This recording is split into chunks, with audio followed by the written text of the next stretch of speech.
ബ്രഹ്മോസിന് വേണ്ടിയിട്ട് 17ഓളം രാജ്യങ്ങളാണ് നമ്മുടെ അടുത്ത് വന്നത്. ഞങ്ങൾക്ക് ഇതെല്ലാം വേണം എന്നാണ് പറഞ്ഞത്. ആകാശിനും അതുപോലെ തന്നെ ആവശ്യക്കാരുണ്ടെങ്കിലും ബ്രഹ്മോസാണ് കുറച്ചുകൂടെ മുന്നിൽ നിൽക്കുന്നത്. ഇപ്പം നമ്മൾ ബ്രഹ്മോസ് വാങ്ങാൻ കൂടുതൽ വാങ്ങാനായിട്ടുള്ള ഒരു മുന്നൊരുക്കത്തിലാണ്.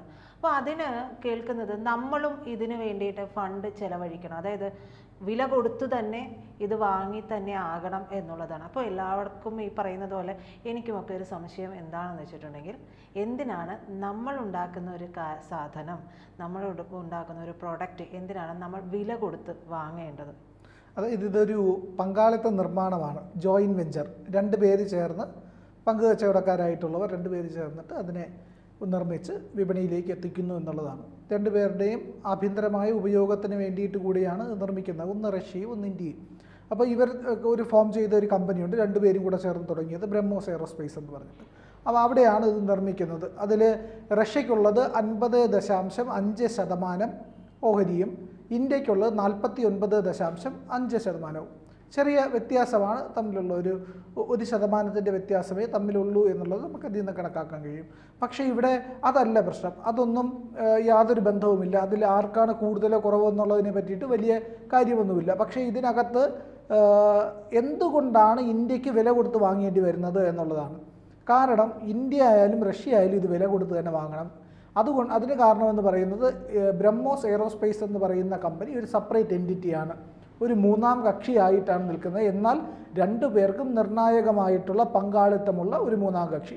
ഇതിലേക്ക് വരുന്നത് അതിൻ്റെ തനത് പണമാണ്, തനതായിട്ടുള്ള പണമാണ്. അത് ഉപയോഗിച്ചാണ് ഇതിൻ്റെ മറ്റു കാര്യങ്ങളും നടത്തുന്നത്. ആദ്യഘട്ട നിക്ഷേപങ്ങൾ മാത്രമാണ് ഇരു രാജ്യങ്ങളും ചെയ്തത്. പിന്നീടുള്ളവ അതിനാവശ്യമായ എന്തൊക്കെയാണ് നിർമ്മിക്കേണ്ടത് അത് നമ്മൾ രണ്ടുപേരും ഈക്വലി കോൺട്രിബ്യൂട്ട് ചെയ്യുന്നു, അതിൽ നിന്ന് പണം കൊടുത്ത് വാങ്ങുന്നു എന്നുള്ളതാണ് ആദ്യഘട്ടത്തിൽ നിർമ്മിച്ചത്. പണം കൊടുത്ത് വാങ്ങിക്കഴിയുമ്പോൾ അവരുടെ കയ്യിൽ പണം വന്നു, പിന്നെ അവർക്ക് ഇതേ ആയുധങ്ങൾ തന്നെ ഉൽപ്പാദിപ്പിക്കാൻ കഴിയും. അങ്ങനെയാണ് ബ്രഹ്മോസ് എയറോസ്പേസ് സ്വന്തം നിലയ്ക്ക് ഉൽപ്പാദനം നടത്തുന്നത്. അപ്പോൾ ഇന്ത്യ അതിലേക്ക് പണം കൊടുക്കുമ്പോൾ അതിൽ വിപണിയിൽ, അതായത് അന്താരാഷ്ട്ര വിപണിയിൽ മറ്റ് രാജ്യങ്ങൾക്ക് കൊടുക്കുന്ന മൂല്യം കൊടുക്കേണ്ടതില്ല. നമുക്ക് ആവശ്യമായ പണം എത്രയാണോ നിർമ്മിക്കാനായിട്ട് ചിലവഴിക്കേണ്ടത് ആ തുകയാണ് നൽകുന്നത്. പക്ഷേ പുറത്തേക്ക് കൊടുക്കുമ്പോൾ ഇത്രയും തുകയല്ല വേണ്ടി വരുന്നത് എന്നുള്ളതാണ്. 110 മിസൈലുകളാണ് ഇപ്പോൾ ഇന്ത്യ വാങ്ങുന്നത്. അത് വാങ്ങുമ്പോഴത്തേക്ക് ഏതാണ്ട് 10,000 കോടിയോളം രൂപ, 10,000 കോടിയിലേറെ, ഏതാണ്ട് 11,000-നടുത്ത് വില കൊടുത്താണ് വാങ്ങുന്നത് എന്നുള്ളതും കൂടിയുണ്ട്. അപ്പോൾ എന്തിനു വേണ്ടിയിട്ടാണ് നമ്മൾ പണം കൊടുക്കുന്നതെന്ന് ചോദിച്ചാൽ, നമ്മുടെ പ്രോഡക്റ്റ് തന്നെ നമ്മൾ പണം കൊടുത്ത് വാങ്ങുന്നത് അതിനെ സെപ്പറേറ്റ് എൻറ്റിറ്റി ആയിട്ട് കാണുന്നത് കൊണ്ടാണ് എന്നുള്ളതാണ്. ഇതിനകത്ത് മറ്റ് ചില കാര്യങ്ങൾ കൂടിയുണ്ട്. അതായത് റഷ്യ ഇന്ത്യയും കൂടെ ഒരുമിച്ച് നിർമ്മിക്കുന്ന ഒരു വസ്തു, ഇത് മൂന്നാമതൊരു കക്ഷിക്ക് കൊടുക്കണമെങ്കിൽ അത് രണ്ടുപേരുടെ അനുമതി വേണമെന്നുള്ളതാണ്. ഇപ്പോൾ നമ്മൾ അർമേനിയ അടക്കമുള്ള രാജ്യങ്ങൾ, തായ്വാൻ, ഈ പറയുന്ന വിയറ്റ്നാം, സിംഗപ്പൂർ, മലേഷ്യ തുടങ്ങിയ രാജ്യങ്ങൾ എല്ലാവരും ഇത് ചോദിച്ചിട്ടുണ്ട്, ബ്രഹ്മോസ് ചോദിച്ചിട്ടുണ്ട്. ഇപ്പോൾ എനിക്ക് തോന്നുന്നു 10-15ഓളം രാജ്യങ്ങളാണല്ലേ ചോദിച്ചിട്ടുള്ളത്. 17ഓളം രാജ്യങ്ങൾ. അപ്പോൾ ഈ രാജ്യങ്ങൾക്കെല്ലാം തന്നെ നമ്മൾ ഇത് കൊടുക്കണമെന്നുണ്ടെങ്കിൽ നമ്മുടെ മാത്രം അനുമതി പോരാ, റഷ്യയുടെ അനുമതി വേണം. ഇപ്പം നമ്മുടെ ശത്രു രാജ്യമായ പാകിസ്ഥാന് റഷ്യ ഇത് കൊടുക്കാൻ തീരുമാനിച്ചു കഴിഞ്ഞാൽ ഒരിക്കലും അത് വിൽക്കാൻ കഴിയില്ല, കാരണം നമ്മുടെ സമ്മതവും കൂടെ വേണം. ഇപ്പോൾ ചൈനയ്ക്ക് ഇത് കൊടുക്കാൻ കഴിയില്ല, നമ്മുടെ സമ്മതം വേണം. ഇപ്പോൾ റഷ്യയ്ക്ക് ഇതിനെ കൊടുക്കാൻ കഴിയാത്തതുപോലെ നമുക്ക് ഉക്രൈന് ഇത് കൊടുക്കാൻ കഴിയില്ല, റഷ്യയുമായിട്ട് ഉടക്കി നിൽക്കുന്ന അമേരിക്കയ്ക്ക് കൊടുക്കാൻ കഴിയില്ല, അല്ലെങ്കിൽ മറ്റേതെങ്കിലും രാജ്യങ്ങൾക്ക് കൊടുക്കുക, യൂറോപ്യൻ രാജ്യങ്ങൾക്ക് കൊടുക്കാൻ കഴിയില്ല. അപ്പം നമുക്ക് കൊടുക്കാൻ കഴിയുന്ന രാജ്യങ്ങൾ രണ്ടുപേർക്കും പൊതുസമ്മതിയുള്ള ആളായിരിക്കണം എന്നുള്ളതാണ്.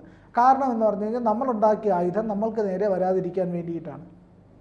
നമുക്കറിയാം, ഓപ്പറേഷൻ സിന്ദൂറിലൂടെയാണ് ഇന്ത്യയുടെ ആയുധ വിപണി ലോകത്തിന് മുൻപിൽ ഒരു പ്രദർശനം നടത്തുന്നത്. അതിൽ ഏറ്റവും നമ്പർ 1 ആര് എന്ന് ചോദിച്ചാൽ ബ്രഹ്മോസ് എന്ന് പറയാം. പിന്നെ നമ്പർ 2 ആരെന്ന് ചോദിച്ചാൽ അത് S-400 ആണെന്ന് പറയാം. ആക്രമണത്തിൽ ബ്രഹ്മോസും പ്രതിരോധത്തിൽ S-400. S-400 നിർമ്മിച്ചത് റഷ്യയാണ്. റഷ്യയുടെ കയ്യിൽ നിന്ന് നമ്മൾ പണം കൊടുത്ത് വാങ്ങിച്ചാണ്. ബ്രഹ്മോസ് രണ്ടുപേരും കൂടെ ചേർന്ന് നിർമ്മിച്ചതും അത് ആഗോളതലത്തിൽ ഇത്രയേറെ ആവശ്യക്കാർ വരികയും ചെയ്തപ്പോൾ റഷ്യയ്ക്ക് വലിയ സന്തോഷമായി. കാരണം എന്താ, ഇന്ത്യ ഒരു പ്രദർശനമാണ് നടത്തിയിരിക്കുന്നത്. S-400 ഇതുപോലെ ലോകത്തിൻ്റെ മുന്നിൽ വലിയ കരുത്ത് കാട്ടി. കാരണം താടടക്കമുള്ള, അയൺഡോം അടക്കമുള്ള ഇസ്രയേലിൻ്റെ ഈ പ്രതിരോധ സംവിധാനങ്ങൾ പലപ്പോഴും ഫെയിലിയർ ആയതാണ് എന്ന് പലപ്പോഴും വിശ്വസിക്കാൻ പ്രയാസമാണ്. കാരണം തങ്ങളെ ആക്രമിച്ചു എന്ന് വരുത്തി തീർത്താലേ ഇസ്രയേലിന് തിരിച്ചാക്രമിക്കാൻ കഴിയുകയുള്ളൂ. കാരണം അതുകൊണ്ടായിരിക്കാം ഇസ്രായേൽ അനുവദിച്ചു കൊടുത്തതായിരിക്കാം ചില സ്ഫോടനങ്ങളൊക്കെ നടക്കട്ടെ, ചില ആക്രമണങ്ങളൊക്കെ ഏൽക്കുന്നതായിട്ട് വരട്ടെ എന്ന് വെച്ചതായിരിക്കാനേ സാധ്യതയുള്ളൂ. ഇല്ലാതെ പ്രതിരോധിക്കാൻ കഴിവില്ലാത്തത് കൊണ്ട് വന്നതാണെന്ന് തോന്നുന്നില്ല. എങ്കിലും ഒരു പക്ഷേ അങ്ങനെയാണെന്ന് തന്നെ ഇരിക്കട്ടെ, അവിടെ S-400 വലിയ വിജയമായി മാറിയിരിക്കുന്നു. ഒരു റോക്കറ്റ് പോലും അല്ലെങ്കിൽ ഒരു മിസൈൽ പോലും നമ്മുടെ രാജ്യത്തിനകത്ത് പതിച്ചില്ല എന്നുള്ളതാണ്. ചൈനീസ്, തുർക്കി അടക്കമുള്ള പാകിസ്ഥാൻ്റെ മിസൈലുകളെ വരെ ഒരുമിച്ച് നേരിടാനായിട്ട് ഇതിന് കഴിഞ്ഞു. നമ്മളുടെ ആകാശം ഉണ്ടായിരുന്നു. അപ്പോൾ നമ്മളുടെ ആകാശം പ്രോപ്പറായിട്ട് വർക്ക് ചെയ്തു, S-400 പ്രോപ്പറായിട്ട് വർക്ക് ചെയ്തു. അപ്പോൾ ഇതെല്ലാം കണ്ടപ്പോൾ റഷ്യക്ക് വലിയ സന്തോഷമായി. ബ്രഹ്മോസിന് ഇത്ര ആവശ്യക്കാരുണ്ട്, ആകാശത്തിന് ഇത്ര ആവശ്യക്കാരുണ്ട്, ഈ പറയുന്ന S-400 ഇത്ര ആവശ്യക്കാർ വരുന്നു. അപ്പോൾ നമുക്ക് ഒരുമിച്ച് നിന്നാൽ എന്താ, നമ്മുടെ ആകാശിൻ്റെ ടെക്നോളജിയും S-400 ടെക്നോളജിയും അപ്ഗ്രേഡ് ചെയ്ത് പുതിയ ഒരു ജനറേഷൻ ഈ പറയുന്ന എയർ ഡിഫൻസ് സിസ്റ്റം ഉണ്ടാക്കുകയാണെങ്കിൽ അത് വമ്പൻ സ്വീകാര്യത ലഭിക്കുമെന്ന് റഷ്യക്ക് മനസ്സിലായതുകൊണ്ടാണ് S-500 ഉണ്ടാക്കാൻ നമ്മളെ വിളിച്ചത്. അതുപോലെയാണ് ഇപ്പോൾ ബ്രഹ്മോസിനും വന്നിരിക്കുന്നത്. നമ്മളുടെ തദ്ദേശീയമായി വികസിപ്പിക്കുന്ന ഓരോ സംരംഭങ്ങൾക്കും ഓരോ ആയുധങ്ങൾക്കും വലിയ തോതിലുള്ള ആവശ്യക്കാരുണ്ട്. ആകാശ് ചോദിച്ചു വന്നവരുണ്ട്, D4 ചോദിച്ചു വന്നവർ. D4 ആവശ്യപ്പെട്ട തായ്വാനാണ്. കാരണം ചൈനയുടെ ആക്രമണങ്ങളെ പ്രതിരോധിക്കാൻ വേണ്ടിയിട്ടാണ് ഡ്രോൺ സംവിധാനങ്ങളെയും ഡ്രോൺ നിരീക്ഷണം അവർ നടത്തുന്നത് ഭയങ്കരമാണ്. ആ പറയുന്ന തായ്വാൻ്റെ മേഖലയിലും സൗത്ത് ചൈന സീയിലുമൊക്കെ അത് അനധികൃതമായിട്ട് ഡ്രോണുകളും വിമാനങ്ങളും പറക്കുന്നതുകൊണ്ട് തന്നെ D4 വേണം. അതായത് ഡ്രോൺ ഡിറ്റക്ഷൻ ഡിസ്ട്രോയ് സിസ്റ്റമാണ് ഈ പറയുന്ന D4 എന്ന് പറയുന്നത്. അപ്പോൾ D4 വേണമെന്ന് തായ്വാനും ആവശ്യപ്പെട്ടിട്ടുണ്ട്. അതുപോലെ തന്നെ മലേഷ്യ, സിംഗപ്പൂർ അടക്കമുള്ള രാജ്യങ്ങൾ, വിയറ്റ്നാം പോലെയുള്ള രാജ്യങ്ങൾ, ബ്രസീൽ, ഇങ്ങനെയുള്ള പല രാജ്യങ്ങളും നമ്മളുടെ അടുത്ത് നിന്ന് വെസ്റ്റ് ഏഷ്യൻ രാജ്യങ്ങളടക്കം നമ്മളുടെ അടുത്ത് നിന്ന് ആയുധങ്ങൾ ചോദിച്ചിട്ടുണ്ട്. ഫ്രാൻസ് നമ്മളുടെ ഇന്ന് പിനാക എന്ന് പറയുന്ന റോക്കറ്റ് സിസ്റ്റം ചോദിച്ചിട്ടുണ്ട്. ഗംഭീരമാണല്ലോ നിങ്ങളുടെ, ഞങ്ങൾക്ക് വേണം എന്നപ്പോൾ ഫ്രാൻസിൻ്റെ നമ്മൾ റാഫേൽ വാങ്ങിച്ചതെന്ന് ഓർക്കണം. ഫ്രാൻസൊക്കെ വലിയ ആയുധ നിർമ്മാതാക്കളായിരിക്കുമ്പോഴാണ് നമ്മളുടെ കയ്യിൽ നിന്ന് അവർ ആയുധം വാങ്ങിക്കുന്നത്. അപ്പോൾ നമ്മൾ ലോകത്തിലെ നമ്പർ 1 ആയുധ വിപണിയിലേക്ക് കയറി ചെന്ന് ആ ക്ലബിലേക്ക് കയറാൻ കഴിയുന്ന രാജ്യമായി മാറിയിരിക്കുന്നു. അത് മനസ്സിലാക്കി തന്നെയാണ് റഷ്യ നമ്മളോടൊപ്പം ചേരുന്നത്. എന്തായാലും ബ്രഹ്മോസ് എന്ന് പറയുന്ന മിസൈൽ സംവിധാനം നമ്മൾ വാങ്ങുന്നത് നമ്മളുടെ തന്നെ കമ്പനിയിൽ നിന്നാണ്. റഷ്യ ഇതുപോലെ തന്നെയാണ് വാങ്ങുന്നത്. റഷ്യയ്ക്കും ബ്രഹ്മോസ് എയറോസ്പേസിന് പണം കൊടുക്കാതെ സൗജന്യമായിട്ട് കിട്ടില്ല, പക്ഷേ വില കുറവാണ് നമുക്ക് എന്നുള്ളതാണ്.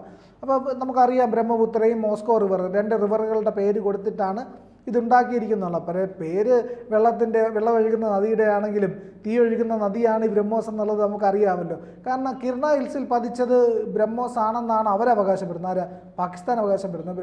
കിർണ ഹിൽസിൽ നമ്മൾ ആക്രമണം നടത്തിയിട്ടില്ല എന്നാണ് ഇന്ത്യ പറയുന്നത്. പക്ഷേ എന്തായാലും തന്നെ പാകിസ്ഥാന് കനത്ത പ്രഹരം കൊടുക്കാൻ കഴിഞ്ഞത് ബ്രഹ്മോസ് ഉപയോഗിച്ചുകൊണ്ടാണ് എന്നുള്ളത് വാസ്തവമാണ്. ബ്രഹ്മോസ്, ഈ പറയുന്ന ആകാശ്, S-400, ഈ പറയുന്ന അഗ്നി, അതുപോലുള്ളത്. ഇപ്പോൾ നമ്മൾ പുതിയ മിസൈലുകൾ വികസിപ്പിക്കുന്നുണ്ട്. പുതിയ മിസൈൽ എന്ന് പറയുമ്പോൾ ഭാർഗവാസ്ത്ര വരുന്നുണ്ട്, അതുപോലെ തന്നെ നമ്മളുടെ ആകാശ് MG വരുന്നുണ്ട്, അഗ്നിയുടെ പുതിയ വെർഷനുകൾ വരുന്നുണ്ട്. അപ്പോൾ ഇത്തരത്തിലുള്ള സംവിധാനങ്ങളെല്ലാം നമ്മുടെ കയ്യിൽ ഉള്ളത് കൊണ്ട് തന്നെ കനത്ത ആക്രമണം നടത്താനായിട്ട് നമുക്കിപ്പോൾ ശേഷിയുണ്ട് എന്നാണ് പറയുന്നത്. ആ ശേഷി ഉള്ളത് കൊണ്ട് തന്നെ ഈ ശേഷി ലോകത്തിന് മുന്നിൽ കാണുകയും ചെയ്യുന്നുണ്ട്. അപ്പോൾ അവർ വലിയ ആവശ്യക്കാരായിട്ട് നമ്മളുടെ അടുത്തേക്ക് വരുന്നുമുണ്ട്. ഈ മുൻ സോവിയറ്റ് രാജ്യങ്ങളൊക്കെ ഉണ്ടല്ലോ, ഈ റഷ്യയ്ക്ക് സമീപത്തുള്ള, അവരൊക്കെ തന്നെ നമ്മളുടെ അടുത്ത് ആയുധങ്ങൾ ചോദിക്കുന്നുണ്ട്. പക്ഷേ റഷ്യയ്ക്ക് ഇതൊരു ത്രട്ടൻ അല്ലാത്ത രാജ്യങ്ങളായതുകൊണ്ട് അവർ പ്രത്യേകിച്ച് എതിർക്കാറില്ല. പക്ഷേ ഇപ്പോൾ നമ്മൾ ബ്രഹ്മോസ് നമ്മൾ ആയുധം പ്രയോഗിക്കുന്നതിൽ പ്രത്യേകിച്ച് നിയന്ത്രണങ്ങളൊന്നുമില്ല. ആർക്ക് നേരെ പ്രയോഗിക്കുക, പാകിസ്ഥാനെതിരെയായാലും ചൈനയ്ക്കെതിരെയായാലും. പക്ഷേ ഒരു കാര്യമുണ്ട്, ചില രാജ്യങ്ങൾക്കെതിരെ പ്രയോഗിക്കുമ്പോൾ ഒരു പക്ഷേ റഷ്യ പറയാൻ സാധ്യതയുണ്ട്, നമുക്കിത് വേണോ, അങ്ങനെ ചെയ്യണോ എന്ന് ചോദിക്കാനുള്ള സാധ്യതയുണ്ട്. പക്ഷേ അങ്ങനെ തടയാനുള്ള സാധ്യതയില്ല. അതുകൊണ്ട് തന്നെയാണ് നമ്മൾ ഈ ചില ഹൈപ്പർസോണിക് ക്രൂയിസ് മിസൈലുകൾ കൂടി നിർമ്മിക്കുന്നത്. ബ്രഹ്മോസിന് പകരക്കാരനായി ബ്രഹ്മോസിൻ്റെ ചേട്ടനായിട്ട് വരുന്ന ആൾക്കാരെയൊക്കെ നിർമ്മിക്കുന്നത്. അപ്പോൾ വലിയ കരുത്ത്, സൈനിക കരുത്ത് ഇന്ത്യ നേടിക്കൊണ്ടിരിക്കുന്നു. അപ്പോൾ പല ആൾക്കാർക്കുള്ള കൺഫ്യൂഷനാണ്, ഇങ്ങനെ നമ്മൾ തന്നെ നിർമ്മിക്കുന്ന ആയുധം എന്തുകൊണ്ടാണ് പണം കൊടുത്ത് വാങ്ങുന്നത്. അത് നമ്മൾ ഇതിൻ്റെ അകത്തുള്ളൊരു അക്കൗണ്ടബിലിറ്റി കീപ്പ് ചെയ്യാനും അതിൻ്റെ സ്വതന്ത്ര സംവിധാനങ്ങളായിട്ട് നിലനിൽക്കാനും വേണ്ടിയിട്ടാണ്. ഇന്ത്യക്കകത്ത് നിർമ്മിക്കുന്ന ഇപ്പോൾ ഒരുപാട് സ്വകാര്യ പൊതു പങ്കാളിത്തത്തിലുള്ള ആയുധ നിർമ്മാണശാലകളുണ്ട്. അവിടെയും പൈസ കൊടുത്ത് തന്നെ വാങ്ങുന്നത്, DRDOയ്ക്ക് പൈസ കൊടുത്തിട്ട് തന്നെ വാങ്ങുന്നത്. കാരണം DRDOയ്ക്ക് ആ ഫണ്ട് ഉപയോഗിച്ച് പുതിയ ആയുധങ്ങൾ നിർമ്മിക്കാൻ കഴിയും. അപ്പോൾ അങ്ങനെ ഒരു ഫണ്ടിൻ്റെ, അവരുടെ വികസനത്തിൻ്റെ ഒരു കാര്യം മാത്രമാണിത്. അല്ലാതെ ഒരിക്കലും ഈ പറയുന്ന സ്വന്തമായി നമ്മൾ പണം കൊടുത്ത് നിർമ്മിച്ചിട്ട് വീണ്ടും പണം കൊടുക്കുന്നതല്ല. അതിനെ ഒരു സെപ്പറേറ്റ് എൻറ്റിറ്റി ആയിട്ട് കാണുന്നതുകൊണ്ടാണ് അത് കൂടുതൽ ഗുണകരമാവുകയുള്ളൂ, ഒട്ടും ദോഷകരവുമല്ല.